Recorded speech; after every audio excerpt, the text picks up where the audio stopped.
కరీంనగర్ పర్యటనలో మాజీ మంత్రి కేటీఆర్ ఆసక్తికర వ్యాఖ్యలు చేశారు. కేసీఆర్ ను త్వరలోనే సీఎం చేద్దామని చెప్పారు. ప్రతి మండలానికో వార్ రూమ్ ఏర్పాటు చేద్దామని అన్నారు. ఇచ్చిన హామీలు అమలు చేయకపోతే కాంగ్రెస్ నేతల బట్టలు ఊడదీస్తామని హెచ్చరించారు. ఇటు కరీంనగర్ ఎంపీ బండి సంజయ్ పై తీవ్రస్థాయిలో విమర్శలు చేశారు.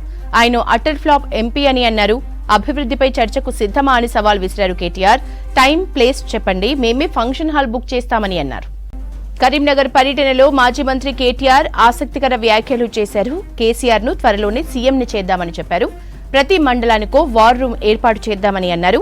ఇచ్చిన హామీలు అమలు చేయకపోతే కాంగ్రెస్ నేతల బట్టలు ఊడదీస్తామని హెచ్చరించారు. ఇటు కరీంనగర్ ఎంపీ బండి సంజయ్ పై తీవ్ర స్థాయిలో విమర్శలు చేశారు. ఆయన అటర్ ఫ్లాప్ ఎంపీ అని అన్నారు. అభివృద్ధిపై చర్చకు సిద్ధమా అని సవాల్ విసిరారు కేటీఆర్. టైం ప్లేస్ చెప్పండి, మేమే ఫంక్షన్ హాల్ బుక్ చేస్తామని అన్నారు. 2001లో ఉద్యమానికి ఊపిరి పోసిన 2006లో తిరిగి మళ్ళీ పునర్జన్మనిచ్చిన ఇదే కరీంనగర్ గడ్డలో నాడు మళ్ళొక్కసారి 2 లక్షల ఓట్లతో కేసీఆర్ గారిని కరీంనగర్ ఉప ఎన్నికల్లో గెలిపించి మళ్ళొక్కసారి దేశానికి బలంగా తెలంగాణ కావాలని చెప్పినా అది కూడా ఈ కరీంనగర్ గడ్డ గొప్పతనం. ఇవాళ చాలా మంది చాలా మాట్లాడుతూ ఉన్నారు, చాలా చిత్ర విచిత్రమైన అనుభవాలు. కానీ వాస్తవం ఏంటంటే మొన్న జరిగిన ఎన్నిక, మొన్న డిసెంబర్ 3 నాడు వచ్చిన ఫలితం మనకు నిజంగా చెప్పాలంటే ఏదో పెద్ద హతాశులైపోయే ఫలితం కాదు. మనం ఏదో ఇంట్లో దుప్పటి కప్పుకొని పడుకునేంత బాధాకరమైన ఫలితం కాదు. ఒక భావోద్వేగ పూరితమైన అనుబంధం ఉంటుంది మీకు కేసీఆర్తో, తెలంగాణతో, మన పార్టీతో. అందుకే పార్టీ ఓడిపోయిన తర్వాత కొంతమంది తమ్ముళ్ళు చెల్లెలు నేను చూసినాం, ప్రజల్ని మోసం చేసిన నాయకులను చూసినాం కానీ నాయకుల్ని మోసం చేసిన ప్రజలను చూడలేదు అని కొంతమంది పోస్టింగ్లు పెట్టినారు.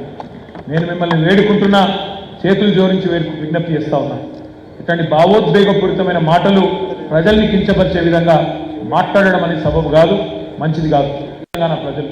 కాబట్టి ఒక్క చిన్న ఎన్నికలో ఒక్కసారి 1.85% తేడాతోని మన మీద చిన్నపాటి అలక చూపెడితే దానికి ప్రజలను నిందించడం సోషల్ మీడియాలో మంచిది కాదు.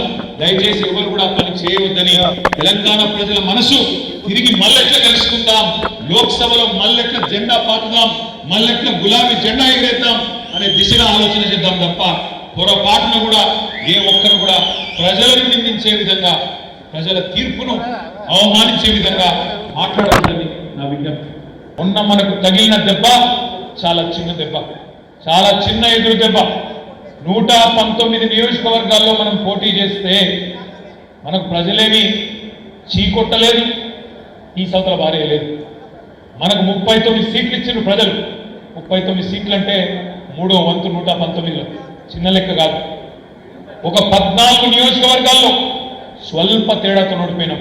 600 ఓట్లు అటు ఇటు అయితే జుక్కలు గెలిచిపోదు. దేవరకద్రలో 700 ఓట్లు అటు ఇటు అయితే మనం గెలుద్దుము. 1500 ఓట్లతో సిర్పూర్ పోయింది, బోధన ఒక 1500తోని, 2200 ఓట్లతో ఖానాపూర్, 5000 ఓట్లతో 3 సీట్లు పోయినాయి. నాగర్ కర్నూలు, కల్వకుర్తి, నారాయణఖేడ్ 6000 ఓట్లతో 3 సీట్లు పోయినాయి. ఆదిలాబాద్, తాండూరు, కామారెడ్డి 3 సీట్లు 7000 ఓట్లతో పోయినాయి. ఈ 14 సీట్లలో ఒక 6-7 సీట్లు మనం గెలిచినా ఇవాళ ఏముంటుందన్న పరిస్థితి మీకే తెలుసు, నాకంటే కాదు. కాబట్టి మనకు జరిగిందేదో పెద్ద గొప్ప ఊహించలేని, బాధపడి ఇంట్లో వండుకునేంత దరిద్రమైన ఓటమేం కాదు. అంత దూరం ఎందుకు, మన కరీంనగర్ సంగతే తీసుకుందాం. ఉమ్మడి కరీంనగర్ జిల్లాలో ఎవరెవరు ఎట్లా గెలిచిందో ఒక్కసారి ఆలోచన చేయండి. భావోద్వేగాల మీద ఓటేస్తుందన్నా అన్నాడు. భారతదేశము భావోద్వేగాల మీద ఓటేస్తుందన్నా, ఇమోషన్ మీద నడుస్తుందన్నా అన్నాడు. అంటే ఏంటి ఆయన ఉద్దేశం? మన దేశంలో కొద్దిగా ఇమోషనల్ దేశము, ప్రజలు ఉద్వేగాన్ని, భావాన్ని, బాధను పంచుకుంటారు అన్నాడు. గదే జరిగింది కరీంనగర్ ఉమ్మడి జిల్లాలో. సిరిసిల్లలో కూడా నా మీద పోటీ చేసిన ఆయన అదే ప్రయత్నం. నాకు 65 ఏళ్ళు వచ్చినాయి, వచ్చేసారి గుంటనో వస్తానో, ఒక్కసారికి అవకాశం ఇవ్వండి ఆయన. ఎక్కడికక్కడ సెంటిమెంట్తోనే బ్రహ్మాండంగా వాళ్ళు గెలిచింది తప్ప ఇంకోటి కానే కాదు. ఈ మాట నేను ఎందుకంటున్నా అంటే వేరే ఉద్దేశం కాదు. మన ఎమ్మెల్యేలు ఏదో పనిమంతులు కాదని కాదు, బాలకృష్ణ గారు ఏదో పని చేయలేదని కాదు, లేదా అన్నగారు రవిశంకర్ గారు పనిచేయలేని కాదు, సతీష్ అన్న పనిచేయలేదని కాదు, లేదా లక్ష్మీనరసింహారావు గారు మంచోడని కాదు. కేవలం ఒక సెంటిమెంట్, అయ్యో పాపం 4 సార్లు ఓడిపోయాయి కదా, కాళేశ్వరంకు 2 సార్లు ఓట్లు వేసినాం కదా, ఈ ఒక్కసారి గడిపిస్తే ఏమవుతుంది? మరి ఇక్కడ వేములవాడల ఇదివరకు టీఆర్ఎస్ ఓట్లు వేసినాం కదా, ఈ ఒక్క తాప వేస్తే ఏమవుతుంది అని కొంతమంది, ఇంకొంతమంది ఏమో 2 సార్లు మీకు ఇచ్చినాం కదా బిడ్డ, ఈ ఒక్కసారి వాళ్ళు ఏమో చెప్తాను బంగారం ఫ్రీ అంటాను, బస్సు ఫ్రీ అంటాను, జర చూస్తాం ఏమవుతుంది అని చెప్పి ఓట్లు